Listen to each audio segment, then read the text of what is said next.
ప్రభునందు మాకు అత్యంత ప్రియులైన దేవుని ప్రజలందరికీ ఈ ఉదయకాల సమయంలో హృదయపూర్వకంగా శుభాలు తెలియజేస్తున్నాను. బాగున్నారా మీరంతా? యేసుక్రీస్తు ప్రభువు గొప్ప దేవుడు, ఆయన మహత్యం గలవాడు. ఆయన అంగీకరించిన వారి జీవితాల్లో ఎన్నో మేళ్ళు ఉపకారాలు ఆయన జరిగిస్తూనే ఉన్నారు. ప్రతి ఉదయాన్నే మనం లేచి ఆయన్ను ఆరాధిస్తున్నామంటేనే అది గొప్ప ఆశ్చర్య కార్యం, దేవుడు చేసిన గొప్ప కార్యం. మంచాల మీదే రాత్రి సమయాల్లో ఎంతోమంది గతించిపోతున్నారు. కానీ మన ప్రభువును రక్షకుడిని యేసు ప్రభు వారు మనకు తన జీవాన్ని ఇస్తూ ఆయన ఆరాధించు వారంగా, స్తుతించు వారంగా ఆయన మనల్ని నడిపిస్తున్నారు. అందును బట్టి మనం ఎల్లప్పుడూ ప్రభువును స్తుతించాలి. యేసుక్రీస్తు నిన్న నేడు నిరంతరము ఒకే రీతిగా ఉన్నాడు అని లేఖనాలు సెలవిస్తున్నాయి. ఆయన మారనివాడు, మాట తప్పనివాడు. దేవుడు ఏ విషయాల్లో మారనివాడు అంటే ఆయన వాగ్దానం ఇచ్చి నెరవేర్చకుండా ఆయన తప్పిపోయేవాడు కాదు. మాట ఇచ్చాడంటే ఆయన దాన్ని నెరవేరుస్తారు. మన జీవితాల్లో ఇంతవరకు ఎన్నో సందర్భాల్లో ఈ వాగ్దానాన్ని మనం నెరవేర్పులో చూసాం. ప్రాముఖ్యంగా నా జీవితంలో కూడా ఎన్నో దేవుడు అద్భుతాలు చేశారు. ఈ ఉదయకాల సమయంలో దేవుని వాగ్దాన సందేశాన్ని వినడానికి చేరి వచ్చిన వాళ్ళందరిని బట్టి నేను ప్రభువును స్తుతిస్తూ వాగ్దాన సందేశంగా ఈరోజు 103వ కీర్తన 7వ వచనాన్ని చదువుకున్నాను. అందరూ కూడా బైబిల్ తెరవండి. Psalm 103:7. ఆయన మోషేకు తన మార్గములను తెలియజేసెను, ఇశ్రాయేలు వంశస్థులకు తన క్రియలను కనుపరిచెను. He made known his ways unto Moses and his acts unto the children of Israel. 103వ కీర్తనకున్న ప్రాధాన్యత మనందరికీ తెలుసు. బైబిల్ గ్రంథంలో 103వ కీర్తనను బైహార్ట్ చేసిన వాళ్ళు కూడా చాలామంది ఉన్నారు. కంటతా పెట్టిన వాళ్ళు చాలామంది ఉంటారు. అందులో రాయబడిన ప్రతి మాట, ప్రతి వచనం కూడా ఒక అద్భుతమైన సందేశాన్ని మనకి ఇస్తుంది. ఇన్ఫ్యాక్ట్ బైబిల్ అనేది దేవుని మాట కనుక ప్రతి మాట మన జీవితాల్లో ఆశీర్వాదాన్ని, ఆధ్యాత్మికమైన ఉజ్జీవాన్ని కలిగించే మాటలు దైవ గ్రంథంలో మనం చూస్తున్నాం. 103వ కీర్తన ప్రారంభం ఎంత బాగుంటుందంటే, నా ప్రాణమా యెహోవాను సన్నుతించు, ఆయన చేసిన ఉపకారములో దేనిని మర్చిపోవద్దు. దావీదు మహారాజు ఈ కీర్తన రాస్తూ తన జీవితంలో దేవుడు చేసిన ప్రతి ఉపకారానికి కృతజ్ఞత చెల్లించాలని తన ప్రాణంతో మాట్లాడుకుంటున్నాడు. ఈ రోజున ప్రపంచంలో సెల్ఫ్ టాక్ అనేది బాగా ఎక్కువగా ప్రాచుర్యంలోకి వస్తుంది. అయితే దావీదు గారు ఎప్పుడో తన ప్రాణంతో మాట్లాడుతూ దేవుని గురించిన సంభాషణ చేస్తున్నాడు. ఇది చాలా ప్రాముఖ్యమైనది. సెల్ఫ్ టాక్ అంటే ఏదో నోటికొచ్చింది మాట్లాడడం అని కాదు, కానీ దేవుని వాక్యము ద్వారా, దేవుని యొక్క శక్తి ప్రభావం ద్వారా మనల్ని మనం బలపరుచుకోవడం, అది ఎప్పుడు కూడా అనుమతించదగినదే. ఈ 7వ వచనం దగ్గరికి వచ్చేసరికి లేఖనాలు సెలవిస్తున్నాయి, దేవుడు మోషేకు తన మార్గములను తెలియజేశాను.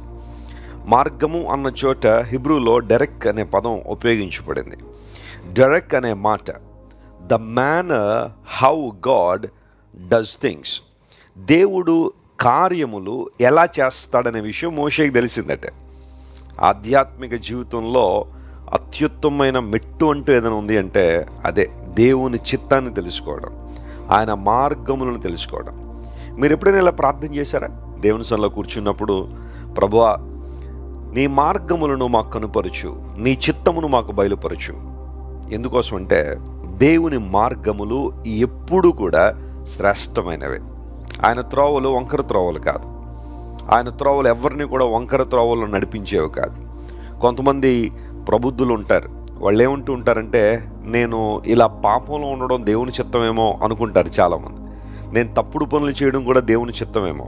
నో మై ఫ్రెండ్, దేవుడు నీ పట్ల అలాంటి ఉద్దేశం ఎప్పుడు కలిగలేడు.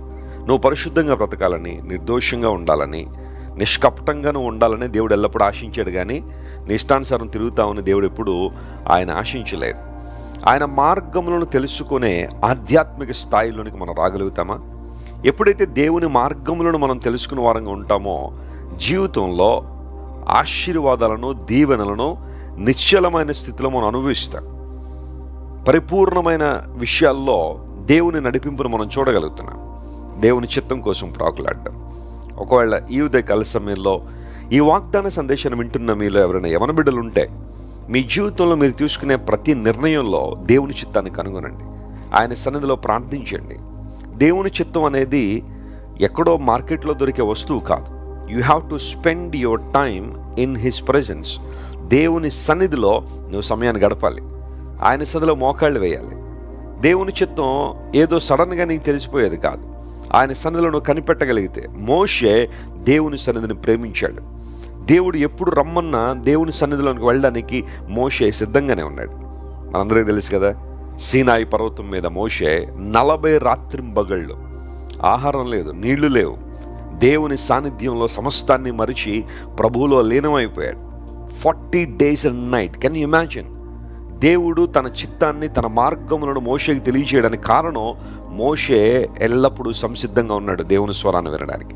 నువ్వు ఉన్నావా దేవుని స్వరాన్ని వినడానికి, ఆయన చిత్తాన్ని గ్రహించడానికి, ఆయన తన మార్గాన్ని నీకు బయలుపరచాలని కోరుతున్నాడు. గమనించిన ప్రియులారా, అపోస్తలుడైన పౌలు రోమీయులకు రాస్తూ కూడా ఇదే మాట అంటాడు, నేను మిమ్మల్ని అందరినీ కూడా క్రీస్తునందున్న వాత్సల్యాన్ని బట్టి బ్రతిమాలుతున్నాను.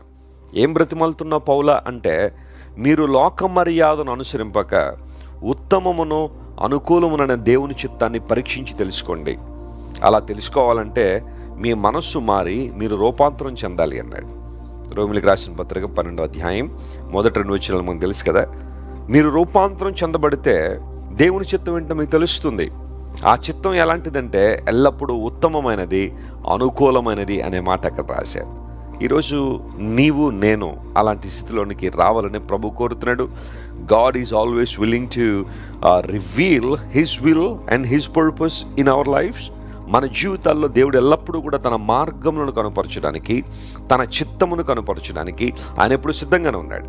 ఈరోజు ఒకవేళ నీ జీవితంలో ఒక మంచి నిర్ణయం తీసుకునే సమయంలో నీవు ఉన్నావా? నీ కెరియర్ విషయంలో కావచ్చు, నీ ఫ్యామిలీ విషయంలో కావచ్చు, నీ వ్యాపార విషయంలో కావచ్చు, లేదా ఫర్దర్ స్టెప్స్ ఎలా తీసుకోవాలి, ఎలా వెయ్యాలి అన్న ఆలోచనలో ఎవరు నన్ను నడిపిస్తారు, ఎవరు నన్ను గైడ్ చేస్తారు అని ఆలోచన చేస్తూ ఉంటే ఈ వాగ్దానాన్ని ఈరోజు క్లెయిమ్ చేయండి. ప్రభువా, ఆనాడు మోషేకు నీ మార్గమును కనుపరిచావు, ఇశ్రాయేలు ప్రజలకు నీ క్రియలను కనుపరిచావు. క్రియలు అన్న చోట ఆ లీల అనే పదం ఉపయోగించబడింది. దాని అర్థం ఏంటంటే పెర్ఫార్మెన్స్ ఆఫ్ గాడ్. దేవుడు పెర్ఫార్మ్ చేసే క్రియలు, ఆయన చేసే కేవలం మాటలతో చెప్పుకునేవి కాదు, లేదా పుస్తకాల్లో రాసేవి కాదు. God performs wonders and miracles. ఈరోజు నీ జీవితంలో ఆయన చిత్తాన్ని తెలుసుకోవడానికి నువ్వు ఇష్టపడితే ఆయన తన క్రియలు కనుపరచడానికి ఆయన సిద్ధంగా ఉన్నాడు. One more thing I would like to add, our God is working God. మన దేవుడు పనిచేసే దేవుడు. ఆయన సోమరి కాదు, తన ప్రజల పక్షాన పనిచేస్తున్నాడు. ఆయన క్రియ చేసే దేవుడు. ఆయన తన క్రియలను కనుపరుస్తున్నాడు. నా ప్రార్థన, నా ఆశ, ఈరోజు దేవుడు మీ జీవితాల్లో తన క్రియలను, తన చిత్తమును సమృద్ధిగా కనుపరచును గాక. ఆమేన్. ప్రార్థన చేసుకుందాం. ప్రేమగల తండ్రి, ఈ ఉదయకాల సమయంలో మీరు మాకు ఇచ్చిన వాగ్దానాన్ని బట్టి నీకు వందనాలు. ఆనాడు మోషేకు నీ మార్గములు తెలియజేశావు, నీ ప్రజలకు నీ క్రియలు కనుపరిచావు. ప్రభువా, నువ్వేదో మాటలతో చెప్పి మమ్మల్ని ఏదో ఉల్లాసపరచాలనుకునే దేవుడు కాదు, నీ క్రియలను కనుపరిచే దేవుడు కనుక నీకు స్తోత్రాలు. మా ప్రియులందరినీ బలపరచండి. ఈరోజు ఎవరైతే ఒక మంచి నిర్ణయం తీసుకోవడానికి నీ వైపు చూస్తున్నారో, నువ్వు ఆలోచనకర్తవు కనుక వారికి మంచి ఆలోచన దయచేయండి. దృష్టి ఉంచి వారిని నడిపించండి. నీ క్రియలు ప్రతి ఒక్కరూ చూసినట్లుగా నీ కృపను విస్తరింపచేయండి. ఈ రోజంతట్లో కావలసిన బలాన్ని, శక్తిని, ధైర్యాన్ని మా ప్రియులకు ప్రసాదించండి. ఘనత, మహిమ నీకే చెల్లిస్తూ యేసు నామం పేరిట అడుగుచున్నాం తండ్రి. Amen. Amen. God bless you, dear friends. Have a wonderful day. Christ worship centre ఓ బలమైన సంఘ ఉద్యమం.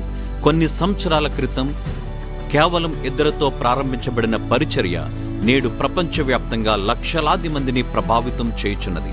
రాజమండ్రి, సికింద్రాబాద్, బెంగళూరు, చెన్నై, నెల్లూరు, దుబాయ్, బెహ్రైన్, కరీంనగర్, విశాఖపట్నం, గద్వాల్, కొవ్వూరు, మలకపల్లి, శ్రీలంక, భూటాన్, అడ్డతీగల, పాలమూరు, ఒంగోలు, బళ్ళారి, కోరుకొండ, పోతవరం, నల్లజర్ల, వెంకటరామయ్యగూడెం, మచిలీపట్నం, ఇందిరానగర్లతో పాటు అనేక గ్రామాల్లో క్రైస్ట్ వర్షిప్ సెంటర్ ఆరాధనలు జరుగుచున్నవి. వాక్య సంబంధమైన ఉద్యమంలో, పరిశుద్ధాత్మ సంరక్షణలో కొనసాగాలనుకునే ప్రతి ఒక్కరికి మా ప్రేమపూర్వక ఆహ్వానాన్ని అందిస్తున్నాము.